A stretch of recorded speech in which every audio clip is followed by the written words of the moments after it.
Blackstone presents the KLF, Chaos, Magic, and the Band Who Burned £1 Million by John Higgs.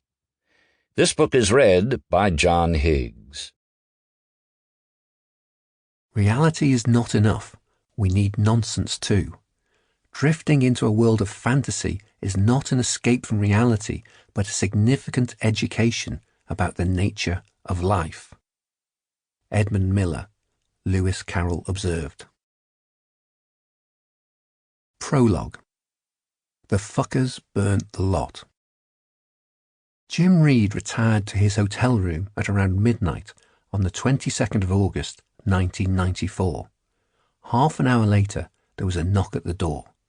It was Bill Drummond and Jimmy Corti, and they had the suitcase with them. "Come on, we're going to do it now," said Drummond. Reed asked why. "There's just a time when you instinctively know it's right," Corti replied.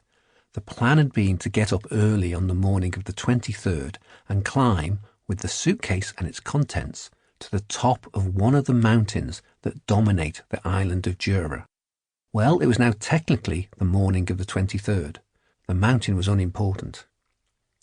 "Do you remember Christmas when you were a kid and you just couldn't wait for morning?" Drummond asked. Reed was a journalist who had been taken to Jura by Drummond and Corti in order to act as a witness. He grabbed his dictaphone and followed. They left the warmth of the hotel and went outside into the night.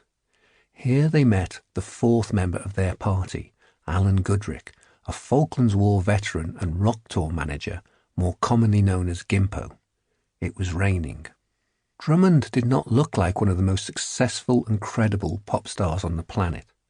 He was 41 years old, with an everyman haircut and the sort of thoughtful, respectable demeanour you might associate with a secondary school teacher.